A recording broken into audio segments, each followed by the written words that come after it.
Hey everyone, welcome to episode 7 of season 2 of Where's That Bar Cart? I am one of your hosts, Nick Dury. Alongside me is Daryl Purvis. Coming off mute. It is Monty Scott. that delay didn't even need to be there with the mute. He just always has the delay in his intros. I can't help but delay a little bit. It's he was in full conversation when you started that. Quite true. Yeah. Well, super excited for this week's guest. He was recommended by Mike Mitchell. You might recall the comedian that we had on season 1. He's another local Hamilton guy who's just finished caddying his first year on the PGA Tour. He's caddying on the Corn Ferry Tour. He's a PGA professional himself. It's Mr. Alex Riddell is on Where's That Bar Cart this week. We're super excited to talk to Alex. I guess this is our first full-time caddy. We've had some part-time caddies. So. Yeah. I'm pumped. Real diverse mix of guests. We've like architects and caddies and writers, and it's we're really and hopefully if we get a chance this episode, we'll get to talk about Monty's colonoscopy and the results from that, and big success. They weren't bad. Let's just say I have the colon of upscale accountant.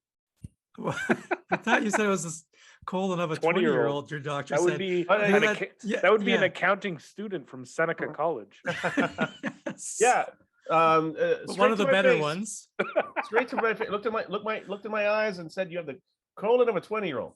You know what? I'd rather my doctor look at me straight in the ass and saying I have the colon of a 20-year-old. Yeah, well, maybe I transfixed him with my eyes.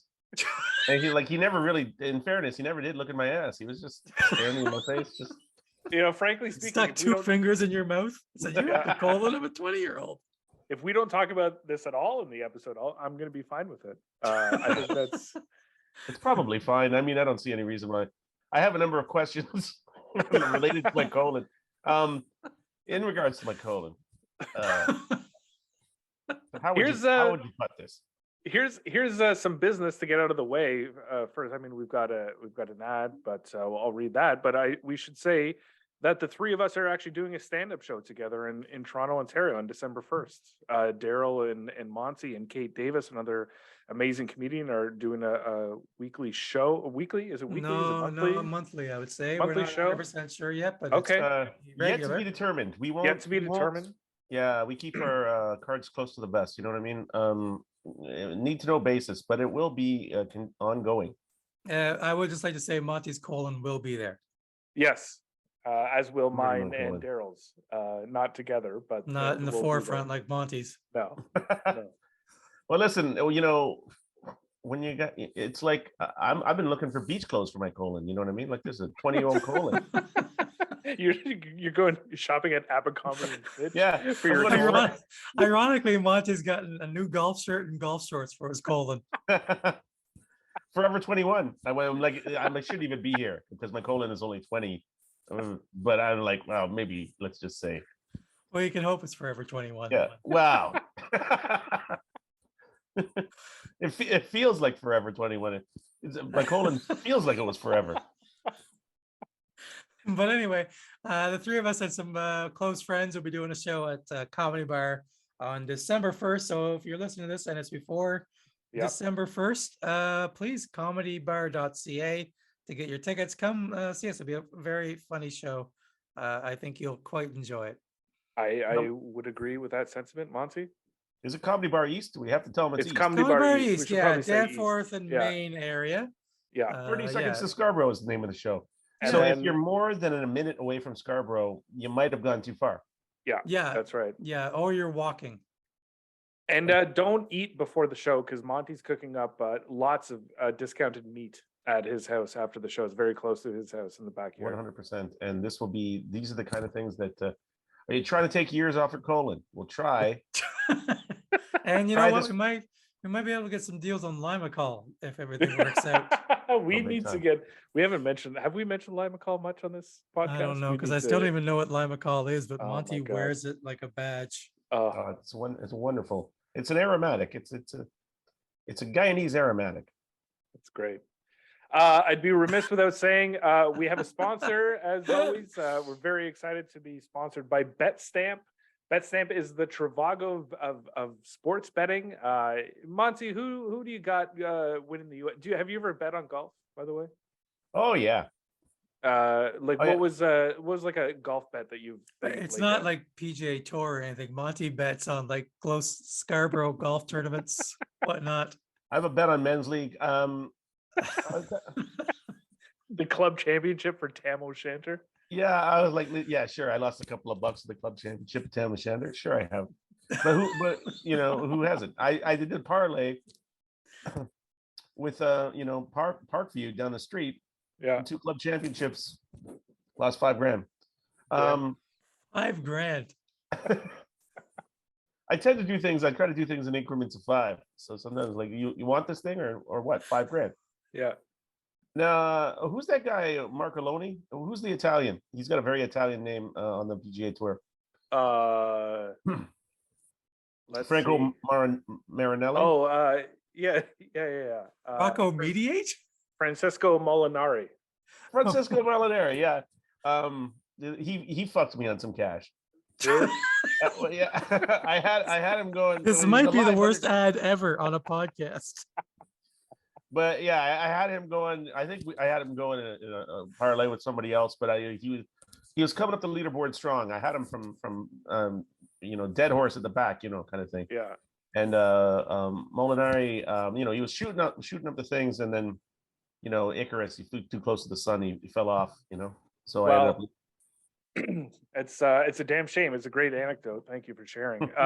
This is what BetStamp will do: is it'll in one place call all the different odds from different sports books that you look at, and you can find the best odds, kind of like Trivago does with hotels. It's easy, it's great. BetStamp is fantastic. If you want to access it and you want a discount or a crash course on how to use BetStamp, simply email us at where'sthatbarcard@gmail.com. We'll get you all set up. Thank you to BetStamp. We're very pleased to be partnering with you. And as an anecdote, Nick, or that bet, I don't know if I got the best odds on Molinari. I don't know. If you had BetStamp, it would tell you which one was the best. But I had a It'd be the chance. obvious- Now that one didn't pay off, but I could have been looking back on that saying, Exactly. you know what? Instead of a Corolla, I could have a Lexus if I only got the right odds on Molinari on that goddamn thing. That's right. Yeah, it's great. It's Yeah. really good, insightful insights. Yeah. Well, that's what We're I about I've 2 heard weeks from them just quitting on us. Oh yeah, I think. yeah. I mean, yeah. But anyway, Alex Riddell, we're very excited. I think you guys will like it. Thank you for listening and supporting the pod. And here's us with Alex. Hey, what's up, Alex? Hey, how's it going, boys? Hey, what's Good. going How on? you doing? How you doing? I'm not gonna lie. Yeah. At first glance, I thought you weren't wearing a shirt. I'm like, well, this is going the wrong way already. Normally I'm not, so weird you caught me with one on. just the caddy smock, and that's it. That's it. Yeah, usually just high socks, nothing else. I would have been I would be like, this guy's coming in hot. No shirt. I'm like, all right, now we're talking. To be honest, this actually is not even my shirt. It's another caddy shirt. I'm staying at his place. He gave me his car. I'm in Charleston right now, so Oh, this you guy are? let me use his stuff, so I took full advantage. You went all the way to Charleston without a shirt. Yeah, I have shirts, but his are better. So That's the biggest humble brag we've had on an episode so Yeah. far. I have shirts. I have shirts. I have a few pieces, but they're nothing good. So It's hard to get over the border when people are like, hey, you're not wearing a shirt. And I was like, I know people in the States. yeah, don't worry, I'm fine. Yeah, I'm they'll get not me worried shirts. about. It's okay. I'm vaccinated. No Yeah. shirt, but vaccinated. It's okay. I won't- I get I it. won't- I won't have a shirt for 15 to 20 hours, but when I get there, I will Yeah. damn sure have a shirt. Yeah. Yeah, I know a lot of Damn people have shirt. shirts for me.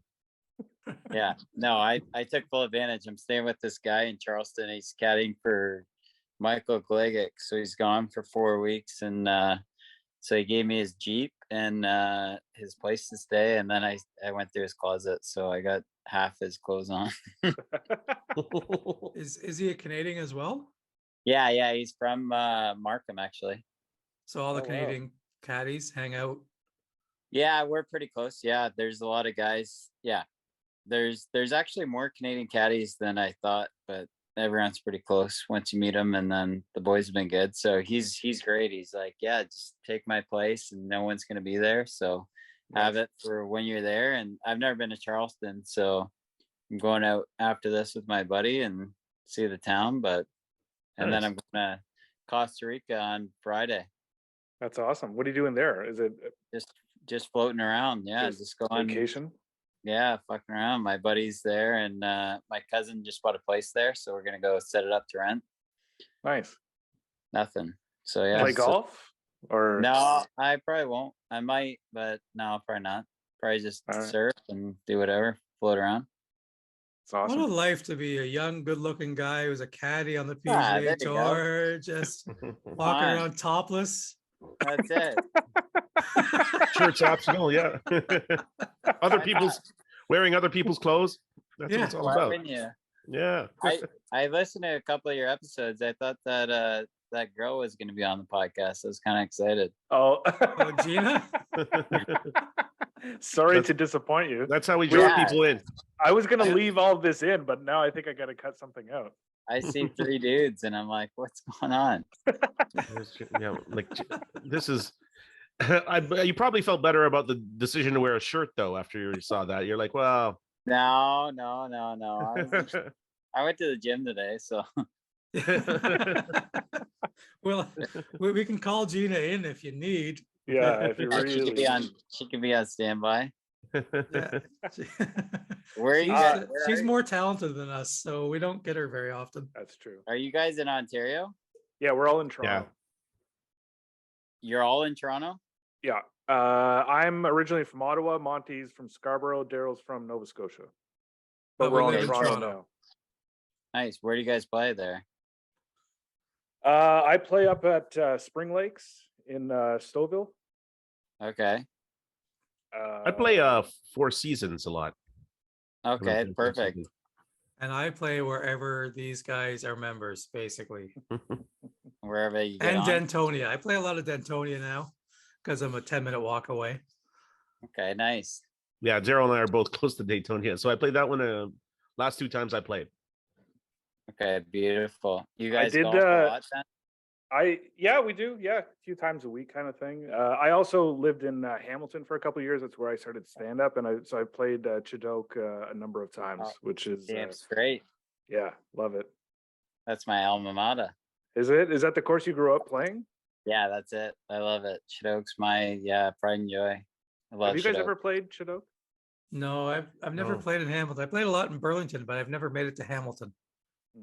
No, I it's played, a beautiful spot. Yeah, I never played that one. I got to check it out. The one time I played in Hamilton, I was going somewhere and we went by like it was a kind of a mini mansion, and they had a football upright in the front lawn. And I was like, somebody was like, well, maybe it's one of the Thai cats or something. And I was like, I don't know if those guys have those kind of houses, but I Like, kept like a giant football or just like a a small full-size- football? a full size upright. Oh, they had football posts. Yeah, posts. Yeah, you call them Oh, yeah. uprights, right? Yeah, Well, uprights. I could just imagine some rich dude practicing goal line stands with his wife or Yeah. something. It's like, what are you even doing? You got a whole football field out here. But I digress. But the golfing was pretty sweet. But it was on the outskirts of Hamilton, I think. Okay. But there's a Love lot it. of courses in and around that region, right? Yeah. Oh, it's littered. Yeah, it's perfect. It's good. I love Hamilton. What was your primary sport growing up? Because I know you kind of played hockey somewhat semi-professionally, or No, you walked I onto a played- team. Played in played university, hockey. right? I played at Redeemer College, but I was never good. But I played a lot of golf and soccer and stuff like that. But golf was kind of my main thing, and then kind of stuck with that, and it worked out. So, but I love How- hockey. I still play men's league. I guess Oh, okay. we're in the middle of the podcast Yeah, now. I yeah. guess we're Yeah. we're balls deep now into this Sure. podcast. Okay, perfect. All right. How old were you when you started playing golf? 12, 13, I started playing, and then my brother was really good. He played at University of Toronto, so it was always like my life goal to beat my brother. And then once I did, it was like, okay, now I could beat anyone kind of thing. And then I realized that there's a lot of guys better than us. So I was about to say, was your brother Tiger Woods? Because yeah, I'm very no, confused. a lot of guys far better than us. So, but yeah, I grew up playing and I worked at Shadoka in maintenance, and then I started playing there when I was junior, and then yeah, after that I became a pro and started playing kind of CPGA stuff, and worked at Whistlebear and did that kind of stuff. But Hamilton's always been where I kind of started, and every time I go back, they're super good to me, so they let me play for free. So That's I could great. play at Shadoke or Kings Forest and kind of bounce around. Can you? We had pros on. We've had a pro on or two, I suppose. Can you talk about what the process was like? Would Dan Quinn be pro? Maybe. Can you talk about the process of becoming a pro? Like what you did, how old you were, where you were at in life? Yeah, I got it all dialed in. I tried. Were you wearing a remember, like, shirt? yesterday. Qualifying, were you wearing a shirt? Yeah, I was wearing a shirt, and you have to go. You gotta shoot like 75, 76 kind of thing. Nothing crazy, but to pass the PATs, and it's at a pretty easy course. It's at Cambridge, and the first year I did it, I missed by like 3. And so I went to this indoor simulator place and asked them. I was like, they were awesome. I'm like, I'm not a pro yet. I'm gonna be a pro. I know I will. Can I kind of teach and practice in here through the winter? I just finished university, and they're like, yeah, you're our guy. So I went through that. It was called the 19th hole, right across from Limeridge Mall, and then I practiced, and then it came down. My brother was caddying, and came down to the last hole, this par 3. I just birdied the hole prior, so all I had to do is make bogey, and it's par 3, and I hit it in the bunker. And I'm like, idiot! Like, there's OB long, you don't want to blade it, and so I'll just chunk one out, 2-putt this, and I'm gone. And sure enough, I leave it 5 feet short. So I had like a 5-footer, and my brother knew it. Everyone knew it. It's like, if you make it, you get it. If you don't, you got to wait a year. So I made it, and Wow. and it was awesome. Yeah, and then my sister and they had a keg waiting at home, and I'm like, what happened if I didn't make it? They're like, we would have got drunk anyways. So This is the most Hamilton professional golf story I've ever heard. Yeah. What else are you gonna do, right? So yeah, don't take it back to keg. I was gonna stab the caddy in the neck with a broken bottle. But it's your brother. So I made it through, and then did the pro thing. But you guys know, like, it's hard. Like, I give a lot of credit to those guys. If you're a pro in Canada, it's like you're working 6 days a week, and you're at the course every day. You don't get a lot of time to play, and then the members think you're going to be super good when you do play, and so it's good, but it's like, it's such a grind because our season is so short. So you only have those 6 months, and it's like your favorite time to play, and you don't get to play at all. So I started looking, and then there was a offer to drive a truck and trailer across Canada for the Mackenzie Tour, and then I took that and kind of got into the professional golf world that way, I guess. Did you have a trucker's license, or did you just I haven't graduated from trucker school, but I know I'm going to eventually. Can I just drive the truck? Yeah, that's actually, it's funny because I had to go get the license, and I remember this guy, he's European, and like, you're driving a 40-foot trailer, and I'm driving around, Oakville, and it's busy, and I'm yielding and whatever, and he's telling me to go, and I'm like, I'm not gonna go. Like, it's not a good time. So anyways, I end up finally getting back, and you have to like unhook the trailer, and the trailer I had was this one that's super sticky. So like, you have to literally jump on the back of it to get it to unhook. And I'm like, this is not going good. So I get on top of the thing, and I'm heaving on it, and I get it off, and I look at the guy, and he's like, you barely passed. but I passed. So I'm like, all right, I passed. He's like, yeah, you passed. So I got to drive it. So we left from Oakville and drove all the way to Vancouver. Wow. That's wild. Your And are you- origin story is this close to being terrible. Like you almost, if you miss that putt, you're not a pro. Yeah. If you don't jump on the back of that truck, you're not a truck Yeah. driver. Oh, every second of my life is hanging on by a hinge, literally. So, Wow. so yeah, I got through, and then that's where I got to meet a lot of these guys, and like Taylor Pendrith and Corey Connors, Mackenzie Hughes, and all those guys I got to meet because I was working, like on the tour and bouncing around. So that's how it kind of started. That was where I got involved. Was there any thought of playing, like of competing, or were you just looking for a job in golf?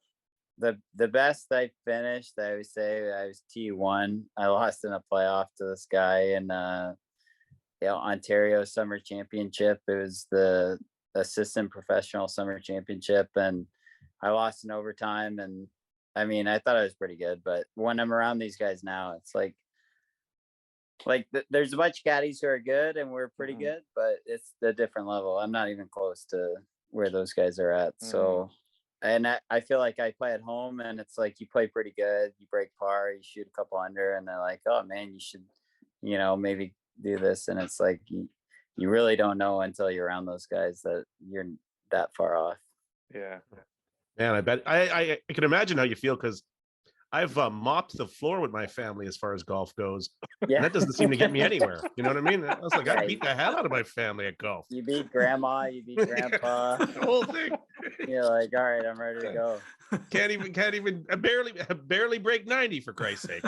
Yeah, You should be on the PGA, Monty. yeah, Thank yeah. you. That's what they tell you. Yeah. My family thinks for sure, but And then you were in sort of management on that tour, or Yeah. So they gave it a nice title. It was called the operations manager, but really you're in charge of the ropes and setting everything up. And Yeah. I actually I set up so once you take everything out of the trailer, it's empty. So I set up a gym in there. Like I had like a chin-up bar, and I had some free weights, and I called it the Mackenzie Tour Athletic Center, MTAC. And then I had towel service and created memberships, and guys got memberships to join, and everyone thought it was a joke, but I took it pretty seriously. So we set that up, and then I started hanging out with the rules guys and kind of got interested in that, and then learned kind of what they did, and then became a nerd of that way, and then became a rules official through that. what's that experience like, being a rules official? Especially Noah, like you seem like a very laid back dude. Yeah. I can't imagine you going, well, let me tell you. It's funny because I'm with some of my buddies. Like I knew these guys, and now I'm the guy. And I one funny story, like I'd have to go up and tell them, you guys are behind pace. You got to pick it up. And one guy told me, go sit back on your radio. And, and then another guy picked me up and gave me a bear hug after I told them they had to be, you guys are about to be timed. I'm like, guys, you got to take me a little seriously. Like I'm trying here. but Straight back to the I don't truck know. doing chin-ups until Yeah. they take you seriously. Yeah, no, but they're all like, you get to know everyone, and then the rules is great. Like I love the rules of golf, and I did really get into it and became kind of a nerd in that sense, where I learned all the rules, studied, and was able to pass and do well on it. But to be honest, there's a lot of you gotta sit in a cart for a long time, and you gotta be able to just be out there from 5 a.m. to the last ball goes in the hole, and kind of got tired of that, to be I can honest with you. imagine. And Probably then, so the is first, sorry, I was about to ask the first serious question of this podcast. Does knowing all the rules, being a rules official, help you as a caddy? It can in ways. I'll always phrase it like, if we're ever in a situation, I'll say, here's how you want to word it when the guy's going to come up. So Don't bear hug them. yeah, don't bear hug them, and tell them this is kind of what like, this is the situation, and ask them in this way, and it could help. But probably the best knowledge that I have from that is where they're going to put pins, because I used to do that. Like, I used to set up where the holes would go, so I can kind of say in practice rounds, they're probably going to go here, and that kind of has helped a little bit, but not too much. I mean, really, you don't get too many rulings that are, actually, I just caddied in Savannah last week, and for the first time, the guy that I caddied for, and he's not slow at all. We were put on the clock. The guy we were with was really slow, and then he got a bad time, the guy that we were with. So if you get another bad time, you get a penalty stroke. And I was like, fuck, like, of all people, I'm supposed to be the guy who can, prevent that. Here we are, and I was the guy getting the yardage, and we got a bad time. So we talked to the guy after and everything, but no, I mean, probably the best thing from that whole experience is I got to know the rules and know kind of the ins and outs of how it works, rain delays, that sort of stuff. And my guy will always ask me, can I do this? Can I do that? And I'll tell him yes or no, but I try to stay out. One tournament, I gave 2 rulings on a hole. Like, a guy asked me a question who I knew, and I gave him a ruling. And then another guy asked a question, I gave him a ruling. And I'm like, fuck, I don't want to do this. Like, I want to just caddy. But so caddying comes next. So yeah, so then I the guy who I caddy for now, Paul Barjon, he got into the Canadian Open, and I caddied the previous 2, I think, Canadian Opens. And so I just went up to him. He won in Victoria. He got a spot, and I said, if you need a spot to stay, I know people who live right by Hamilton Golf and Country Club. I could set you up. And the media guy who was with me is like, Al can caddy for you. Wow. And he's like, okay, I need a caddy. That'd be perfect. So I asked the rules officials, my bosses who I worked with, and they kind of didn't want me to do it because it would be a conflict, because he was coming back to the tour right after that event. So I called my brother and I was like, look, I got this opportunity. What do you think? And so he said, just ask if they'll fire you if you do it. And so I said, are you guys going to fire me if I do it? And they said, no, we're not going to fire you. We don't want you to do it. I'm like, I'm doing it. Nice. I got to do it. It's at Hamilton Golf and Country Club. Like, I got to do it. So I caddied for Paul, and he was on a heater. He played great. We went through actually recently. He went 70 holes without making a bogey. Holy shit. Which, yeah. And he almost just broke the record that year of the most consecutive rounds at even par or better. He shot like 28 in a row. But it was a no. Yeah, I said I'd caddy for him. He's a great guy. And then we finished 20th, and I got a check for like $8,000. And I was like, okay. Yeah. That's some great stuff. I don't understand why that's like a conflict of interest. Like, growing up, I probably played 50 to 100 golf tournaments, and the amount of rulings I needed was probably one time I got 2 strokes for throwing a club where I literally was throwing it back to my bag when I like chipped. Yeah. Threw it back to my bag, and a marshal was driving by and gave me a 2-stroke penalty for throwing a club. And I was like, okay, that's a little extreme. Yeah. But that was probably the only interaction I ever had with a marshal or a rules official in any tournament. So I don't understand why that would be a conflict. Like, yeah, I think they just thought it was because I was going back to like a reffing perspective, and it's working with someone so closely that now I'm gonna have to give calls to or against. And I feel like golf is just pretty black and white. This is the rule, this isn't the rule. Like, if you get relief or you don't. And so for me, it made sense. And then they were awesome. Like, I mean, the guys who said you shouldn't do it text me right before the round and were like, hey, good luck out there, go get it. So they're fine, and I'm still in touch with them. But after that, Paul was like, we'll wait till the end of the year. And then he said, I'll give you the first 5 events. And then that was on the Corn Ferry. And the 5th event, we lost in a playoff. He 3-putted the last hole to to lose. So it was like, all right, you're my guy if you want to be my guy. And then that's been kind of my life the last 4 years. And was this your first year on the PGA? Is that right? Yeah, so we did 2 years on the Corn Ferry, and we would have got through, but it was COVID, so we didn't right. get through. And then this last year was my first full year on the PGA Tour, and he finished with everyone leaving live, and for whatever, he finished 153. So 150 we would have had 18 starts. So it's like Damn. that close to getting through, but no, it's fine. I mean, he's a great player and he's going to do it, and it's just a matter of time, but I'm fine with it. So we're going to the Bahamas in January for the Corn Ferry, and then hopefully get back as soon as we can. How long is the learning curve? Like when we had Dan Quinn on, who was caddied for Ernie Els and Daly, he kind of just was fluid in terms of how to learn how to be a caddy for this specific player. And I know I've heard you in a different interview say that one of the things you do is you don't talk about golf in between golf shots, and you learn. But like, how long did it take you to learn that? That's funny because like we would go through different phases. I remember in Colombia, like our fourth event, we were like, okay, let's just not talk about golf at all. Don't say anything.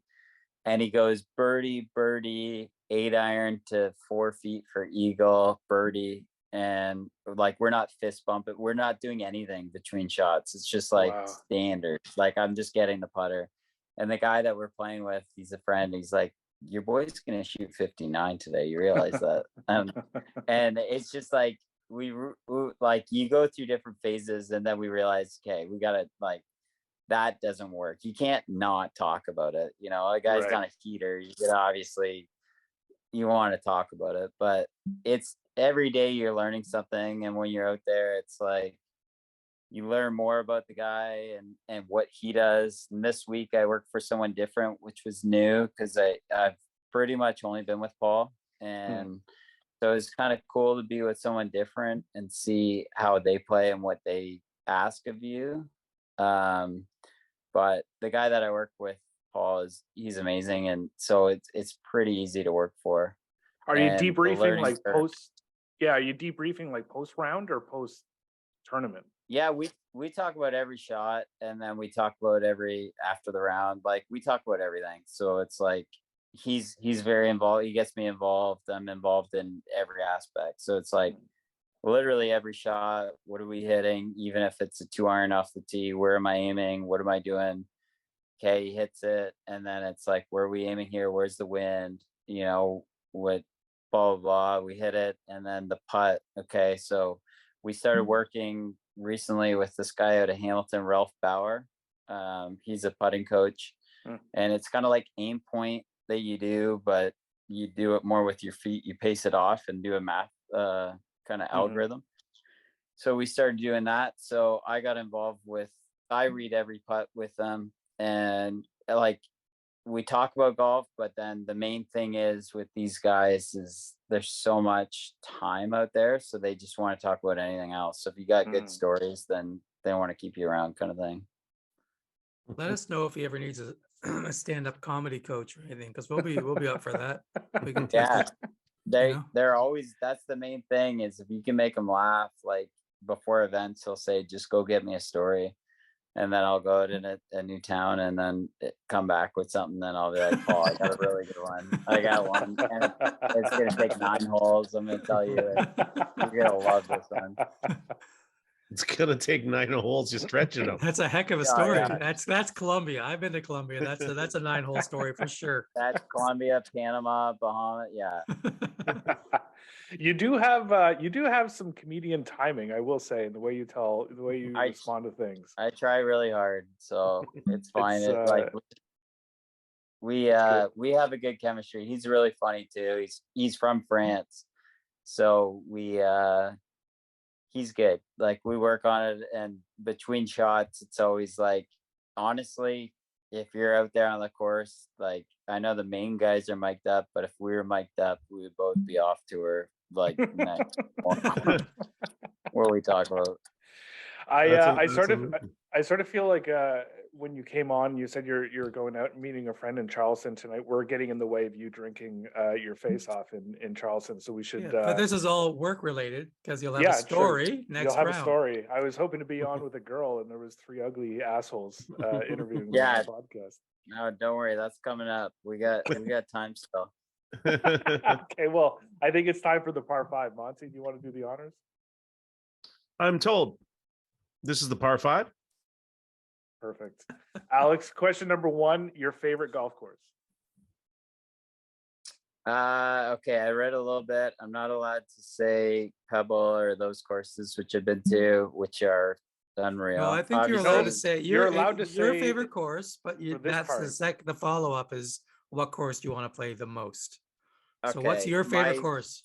My favorite, I gotta say my favorite course, and I'll tell a little story. My favorite course is Shadoke. Nice. Big Hamilton guy, and Yeah. I actually had the honor this year of taking Paul Barjon and Lee Hodges to PGA Tour professionals to play there. Wow. Right before the Canadian Open. So Lee is a good friend. He just kept his card. He's been playing really good actually, and so he wanted to come down early. Paul came down, and we went. I set up this little tournament. We called it the Hammer Cup for Hamilton, and I made a little trophy. The paper came out, and we set up. Lee actually shot the course record. He shot Wow. 62. Damn. And yeah, and so we did a little like 4v4. We did you got to take 2 scores for every par 4, 3 for every 5 and 3, and then 18 everyone counts. And we honestly, it was probably the best day of my life. It was so fun. I got to play my favorite course with 2 PGA Tour pros. So That's amazing. that Awesome. if I could play any course, I love like mountain courses. I love playing out west. Like I love playing in BC and stuff, and something like super random. Like I see all the really nice courses every day. So I mean, they're super nice and awesome, but to be honest, they're ridiculously hard. So I'd probably play something out west that I could compete with. Nice. How many like do you ever get to play PGA courses or any No, like not never? even. No, I get to walk it. I get to walk and look at it, but I don't get to touch it. That's Which is bullshit. I thought it was gonna be yeah. like Caddyshack where you have the No. caddy tournament at the end of it. No, they don't let us. We're lucky to even get on property. Damn. And are You're fighting for property. Let me on this thing. during a PGA Yeah. event? Are you caddying Tuesday through Sunday if you make the cut? Monday to Sunday. So Monday to Monday I'll go and walk the course, and then we'll play a practice round either that Monday, Tuesday, Wednesday. So I like to see the course before we play, and then we'll go out and he'll play it. But I mean, the course, we go to Unreal Courses and it's amazing, but it's hard to say because it's like I see it in the way Paul would play it, and so I see the course differently. But if I were to play it, I don't think I would have that much fun when I play some of these courses. Really? So they're hard. They're long. They're super long. I mean, the greens are super firm, and it's just like par 4s that are par 3s that are 230. I'm like, I'm not gonna have fun here. Like I'd play it. I'd love to play it, but it's not like I would have as much fun as I did at the Hammer Cup, you know. Did you guys compete in any majors this year? Yeah, we did. I've done 2 US Opens, so I've done 2 majors. But this year, no. We did Wingfoot and we did Torrey Pines. Wow. Is it different for you? Like, I know it's obviously different for the player. Does it ramp up the tension for you as a caddy? It's like I mean, everything's the same. It's just like you're on the range, and like the first year we're on the range, and on our right is Hideki, on the left is Rory. Yeah. And you're like, okay, and then you see Tiger, and it's like I felt like it was spiritual, like I just saw God, you know. Right. Like you're like, there's Tiger, like literally playing the same course we're playing. And actually Wingfoot, we were pretty close. He had an eagle putt on the last that he just missed. I mean, I read it too, so I should have brought that, but we thought we would have made the cut, but we missed. And then Tori, we weren't that close, but yeah, I mean, it's different because it's like everyone you've ever imagined is there, right? Yeah. Like you're beside these guys. That's wild. Okay, question number 2. You can put together your ideal foursome with the caveat no PGA, LPGA, or live players. Who is rounding out your foursome? Okay, I thought about this one for a while. I was gonna go with like, the classic like Gandhi and Jesus and stuff like that. But Jesus comes up a lot. Jesus We're very comes up a confused. lot. Although time for Gandhi. Gandhi would have been new. I thought a pace of play. I was like, we're gonna be way behind the whole day. So I'm like, I can't do that. The whole Gandhi trying to figure out something to eat at the turn is going to be annoying too. Yeah. Like, Yeah. Do you have He's not gonna have a hot dog, meatless we know hot dog? that. Do you have one of those? No, we know that. Unless he was I a would big have- horn dog, apparently he'd be hitting on the bar cart girl. It would be terrible. Yeah. Oh, never meet your Come on, idols. Gandhi, Gandhi would keep it probably throw his together. clubs in the lake. Yeah. Keep it together for 2, Gandhi. I'm a huge Crosby fan, so I definitely take Crosby. Oh. We all love Bing Crosby. We all love Bing. Bing wouldn't be there. Sid the Kid would be there. Yes. I met a really good guy when we were in the American Express, and he's friends with Michael Jordan, and he was telling us stories about how crazy Jordan is and how he bet on, how many M&Ms are blue in a pack. And he's like, this guy. Jesus Christ. So I'm like, I would have to take Jordan. So I'd take Crosby, Jordan, and then I'd sneak Jesus in there, I guess, for the third. I mean, you can't overlook. You can't overlook Jesus. That's what You everybody says. You can't overlook you can't Jesus. You can't sleep on Jesus for the final. I know a lot of people that'll pray and then sleep on Jesus. They do Yeah, that. no, But I can't pass up that opportunity, right? Yeah. Never in Yeah. a million years when we were envisioning this podcast, and I think Jesus would come up this much, yeah, this many Yeah. times. This is like at least Mhm. a half a dozen times. I get I'm the not Michael religious. Jordan. I could go audible. I'm not religious, but I just think he'd be a great stick. So it'd be hard to pass. He'd have his sandals. He'd be good. I love how Jesus just snuck in there. It's similar to your Yeah. truck license. He is just like, yeah, you know what? Very narrowly made it. Yeah, yeah. He's the 4th. I also love how no one envisions Jesus buying golf clothes. Just he's in the robe and sandals every No, time. he'd be unreal. Also, I have a joke about Jesus and Sidney Crosby. So this brings it all together for me as a Nova Scotian and a hater of Jesus. This is the best combination for me ever. Okay, question number 3, Alex. On a hot summer day, you're on Chinook. It's early August. Let's say it's 33 degrees outside, and the bar cart comes along. What are you ordering from the bar cart?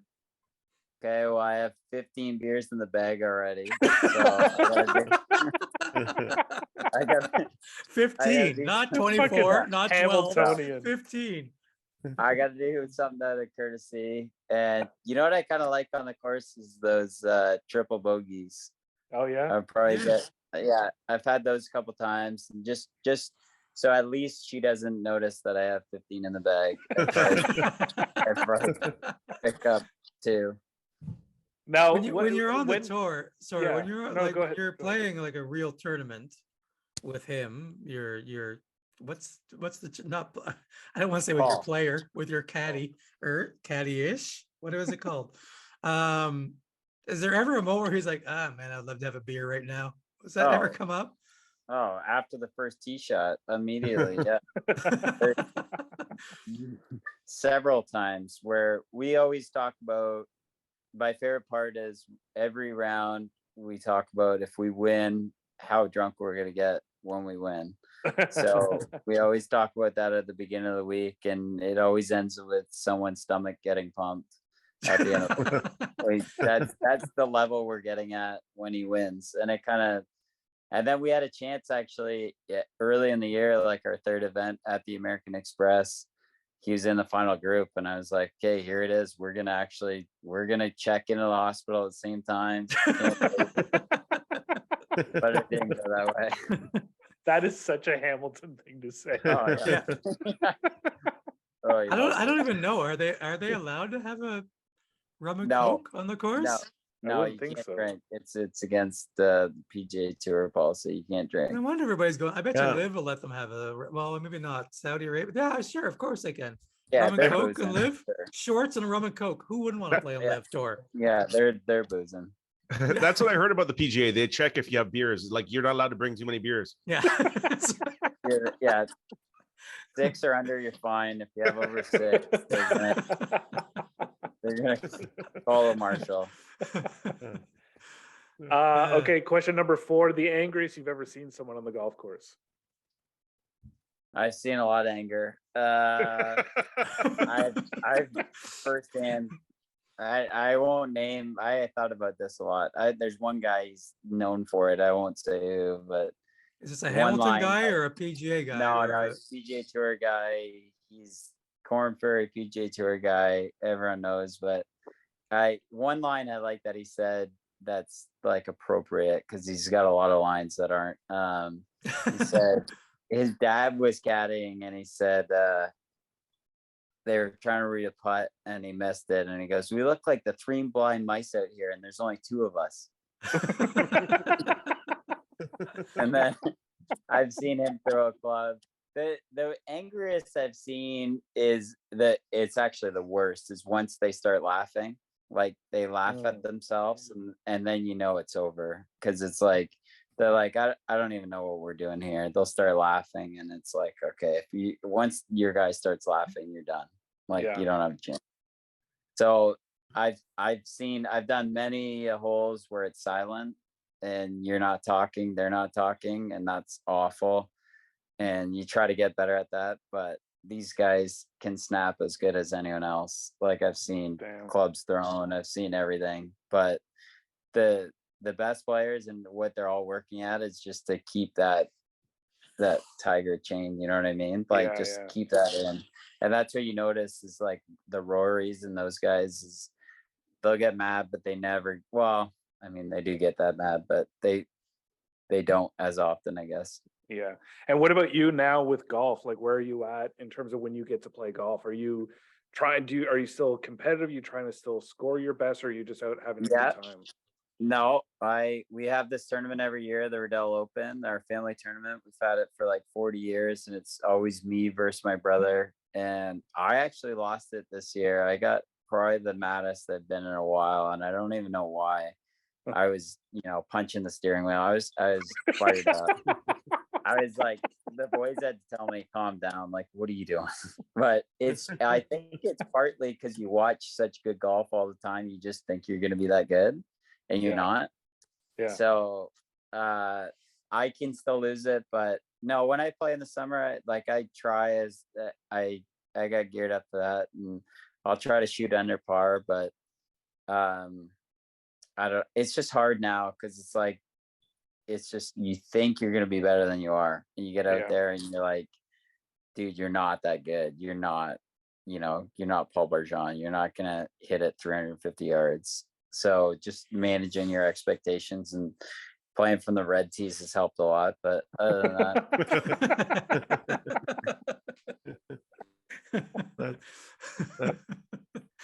The 350-yard par 5s at that stage. yeah, it's easy.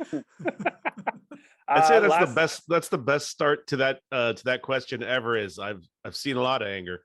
I really It's like the have, start of a honestly. Quentin Tarantino movie. Just some Yeah. old guy sitting there. I've seen a lot of anger. I should have had a cigar going when I said it too.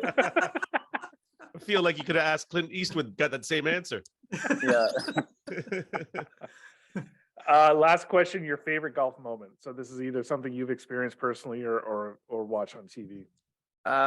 Okay. I thought about this too.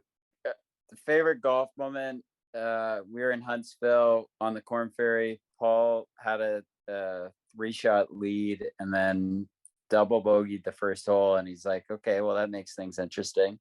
And we're playing with Mito Pereira, who since has become a star. Oh and, yeah, right. Yeah.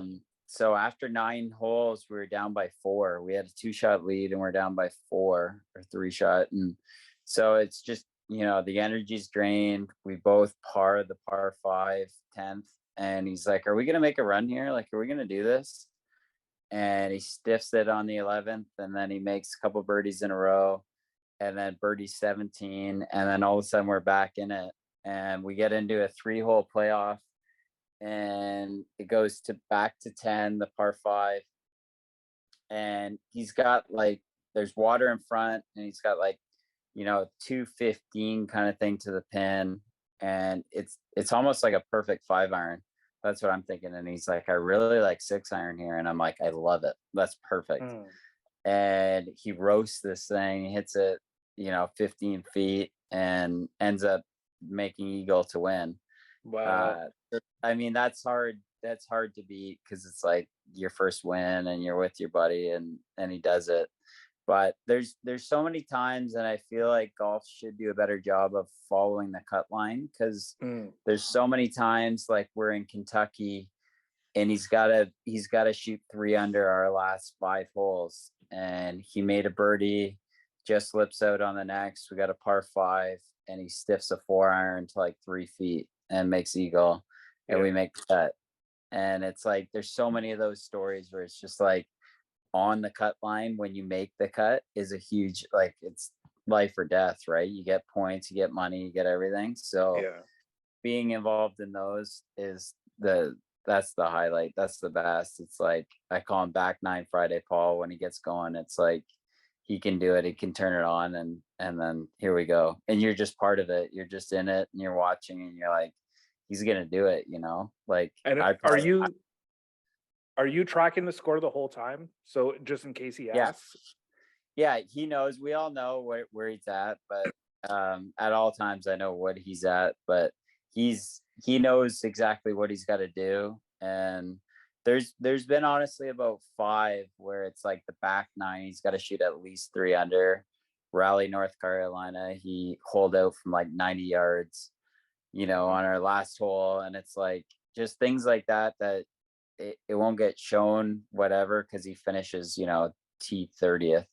But it's like, to make the cut when you're there on the Friday is like life or death. So that's the best. The probably top, and we actually didn't make the cut, was Dominican. Is par 3, like super windy. He misses the green long left, and we got this almost impossible up and down, and he's like, "I gotta hold this to have a chance." And so I'm up kind of by the green watching, and he nips this thing, 1 hops, goes in, and I'm like, "Oh my God, like, you made it, dude." Like, and we went nuts. And then some guy comes in and makes eagle after us and kicks everyone out, and so we didn't make the cut. But there's so many of those times when you're like in the mix and you get to see it live and you're part of it, and that's the best. That'd be like a really like a great thing for a golf broadcast, just to put a couple of GoPros on the top of some caddies, and everything they see would be amazing. Oh my God. Like the things you see. Oh yeah. And honestly, we always talk about it. It's like, I get it. They want to show the top guys make a 3-footer or whatever, because TV time. But it's like, if you show some of these guys who are grinding over making the cut, that's the best golf. It's like, this guy's got to make a par, and it's super windy. Everyone knows it. You're in the final group. You got to make par, and a guy either chokes or he does it. And it's like, that's where it's really exciting. Yeah, the PGA, I've said for 25 years, is terrible at marketing. Like, the idea that, think about Tiger Woods, but basically Tiger Woods is perfect timing for my life, because I'm 50, and he was, when I was really into golf, that's when he was coming along. And you're like, but the tournaments he doesn't play, they don't show anybody else when he's playing. That's right. They only show him. And when he's not playing, well, they don't know anybody else. What did you just spend? Like, there's so much more they could be seeing, and Yeah. no one of the PJs ever figured that out, which is mind blowing to me. No, Anyway, we were long playing. live. We were playing with Joel Damon. He's super funny guy, really good guy, and he said to us, he's like, it's honestly, there's two different tournaments. Like you're either in the mix with these big guys because they're in the mix every week, or it's just everyone else. But for you, it's as important because if you finish, 20th versus 40th, it's a ton of points, it's a ton of money, but no one's watching you. Like Right. you're on your own, you're playing your own tournament, but it's so important for those guys where they're at, to keep it going. Like we finished 153 out of 150. You make two more putts, whatever it is, Right. make it, and you're playing right now. I'm not doing the podcast. I'm in Houston, right? Right. I'm saying see you That later, was a little boys. insulting, but Yeah, I thank mean, Yeah. if Gina was here, he'd be Yeah. like that, but it Yeah. is crazy when you think about like finishing 30th. It's still making more money than we'll make yeah. for In a most year. of the year. Like, you know what I mean? Yeah. Like, it's a Oh, lot of money no, for the average person. Like, it's insane. mind-boggling how much money is out there. So, but that's what's exciting, right? Well, Yeah. like you say, the people really trying to hang on to make the cut and all that is considerably more like regular people. So that means a lot more Sure. than actually Yeah. Yeah. coming in third or coming in first when those guys are Yeah. already making tons.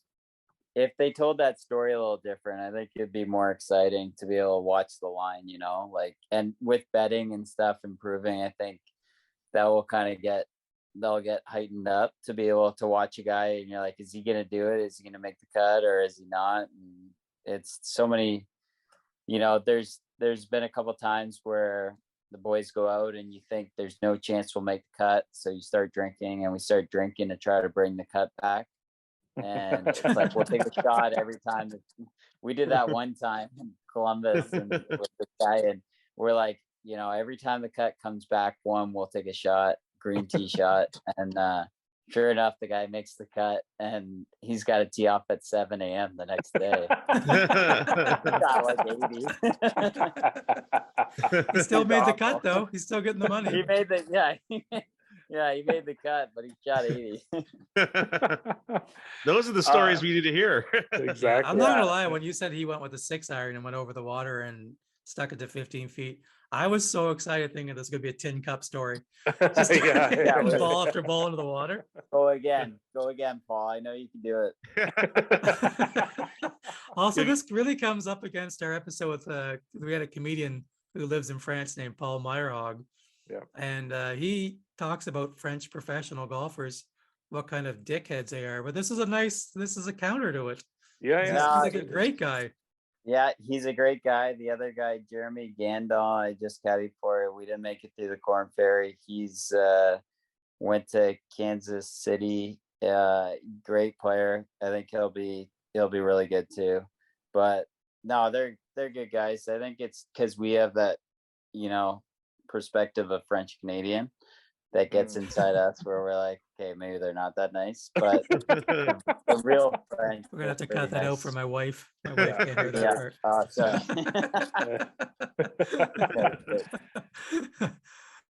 It was so super cool of you to Yeah, come on, man. Alex. Thank you. And it's amazing to Thanks, buddy. get to know you, but then And- also see how successful you're being. And we could making ask you a moves. huge favor as you go out on the town in Charleston. If you could just take one picture at your lowest moment in Charleston tonight and send it to us so that we can use that to promote. This would be amazing. There'll be several low moments. I can And I promise you don't that. mean low moment, but your absolute most fun moment. If you could send a picture of that to Yeah. us, I I'd can really do that. appreciate it.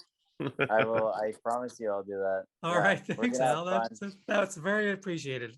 Thanks, buddy. Yeah, no, thanks for having me. We like I said, like the guy who I'm staying with, actually, his dad caddied for Dustin Johnson for years, and this Wow. guy that I caddy for, I'm in his room. He's got his flags over there. He's won 4 times. Yeah, so he's a hell of a player. We he's- follow him on the Instagram. Yeah. yeah. Yeah. So these guys, it's a close knit community, and these guys are awesome. Good. Continued success, man. Awesome, Yeah, it's thanks, awesome to Al. see. That was Thanks amazing. for coming on, man. We'll tell Gina you say hello. Yeah, yeah, yeah. Get her on next podcast. I'll be on. Well, too. you won't be here, but we'll get. I'll listen at least. I'll do that. Well, tell everybody on the tour we have Gina. Yeah. Let them know. I can't wait. Okay, thanks, guys. Thanks, buddy. Later, Bye, buddy. Charleston. Enjoy your night. Thanks, man. Okay, Later. see you, boys. Yeah. Bye. Hello. Don't think you need to say hello. We got Alex Riddell on the show today. This is the No. outro. Outro.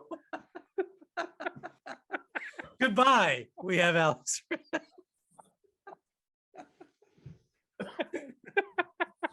I'm leaving this in. Do not. Goodbye, everybody. That was Alex Riddell. Alex Riddell was an awesome guest. We had a great time. I hope you had a good time.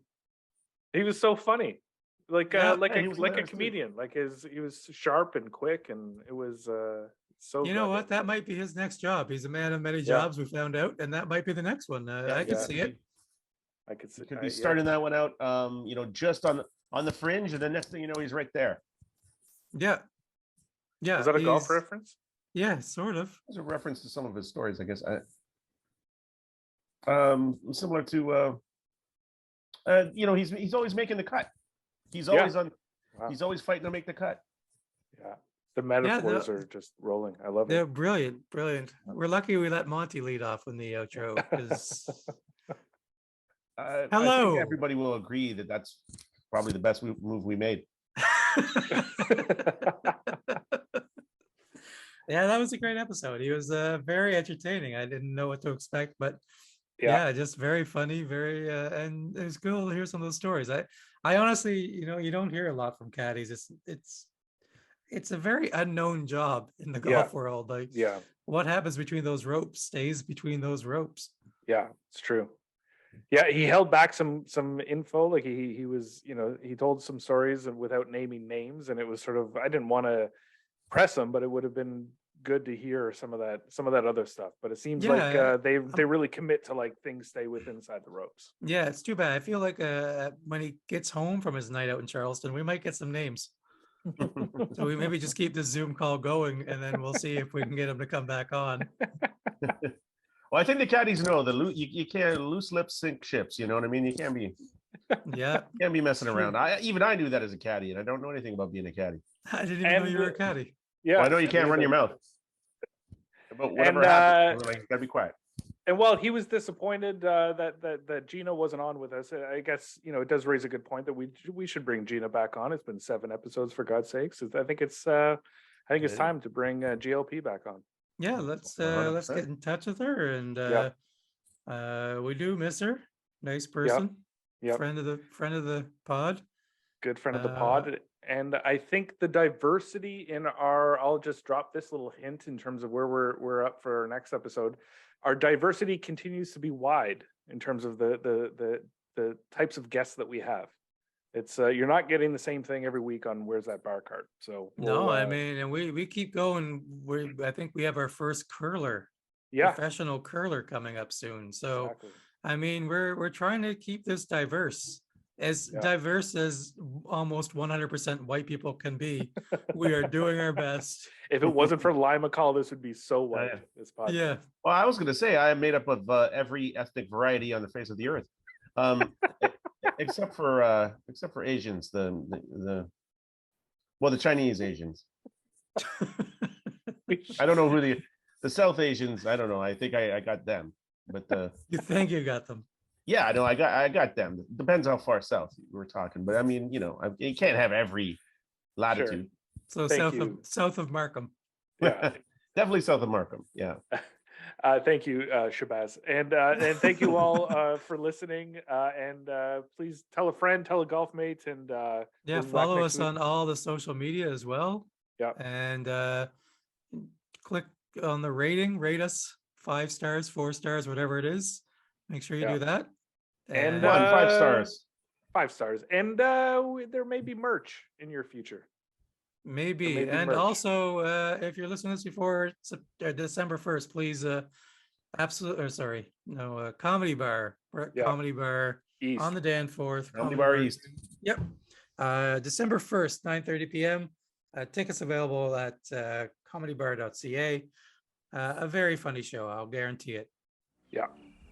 Thank you all for listening. Keep in mind that tree on the left side of the fairway God bless you all. and something distracted him.